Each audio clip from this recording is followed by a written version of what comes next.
In August of 1976, Don Schlitz composed the legendary country song The Gambler.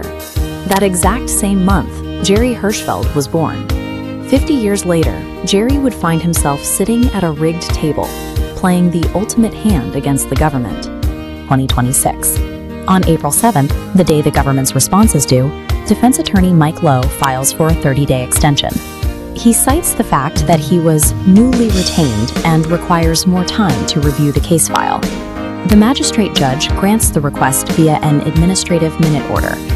This pushes the defense's response deadline to May 7th. The cold hard math of the timeline reveals the consequence of this delay. May 7th occurs 17 days after the April 20th suspension date. This scheduling adjustment allows the state to execute the license suspension and eliminate Jerry's income before the court can review his constitutional claims. Jerry cannot file a standard opposition to this delay. Under federal rules, a litigant cannot oppose a scheduling order once a magistrate judge has already signed it. To counter the move, Jerry utilizes Federal Rule of Civil Procedure 72A. This allows him to bypass the magistrate judge and appeal the order directly to the Article III presiding judge, Nina Y. Wang. Jerry's appeal argues that the order is contrary to law. He builds this argument by combing through Judge Wang's personal uniform civil practice standards to identify rule violations in the defense's motion. He first identifies a timing violation. Standard 6.1AB mandates that motions for extensions be filed at least one business day prior to the deadline. The defense filed on the deadline itself, without citing an extenuating circumstance. The second violation involves the excuse provided.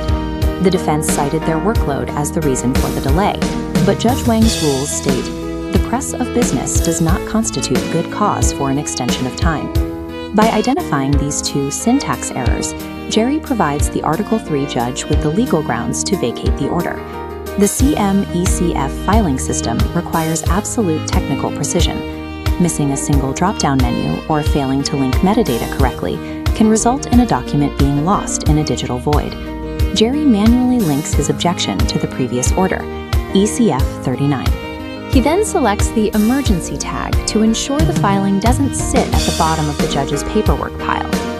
To comply with anti-ex parte rules, Jerry copies every opposing attorney on his email to the judge's chambers. This ensures total transparency while providing formal notice to all parties. He also satisfies the court's 2026 AI certification requirement. This rule exists to prevent hallucinated case law from entering the judicial record. By signing the certification, Jerry declares that he has personally verified the legal syntax of his filing. Inside the objection, Jerry dismantles the defense's claim that their delay causes no prejudice.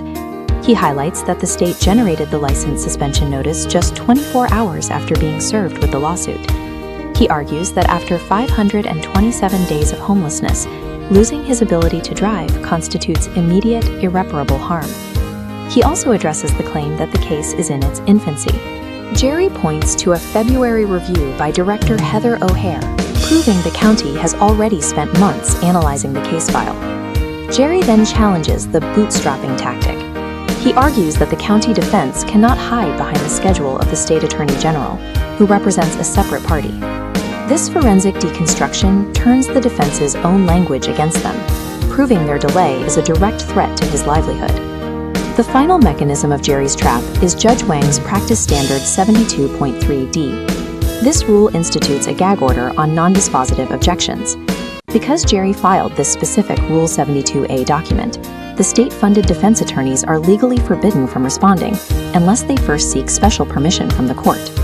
Jerry enforced the court's own legal code to neutralize the government's timeline, utilizing a mastery of the federal rulebook to hold the administrative machine accountable.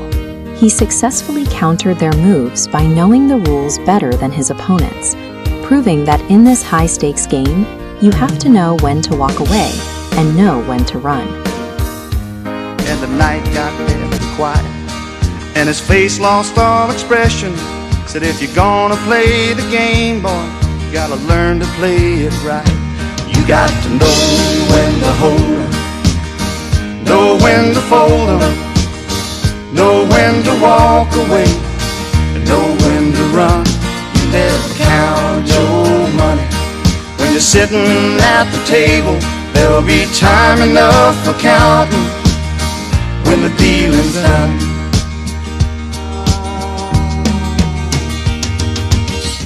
Every gambler knows that the secret to surviving is knowing what to throw away.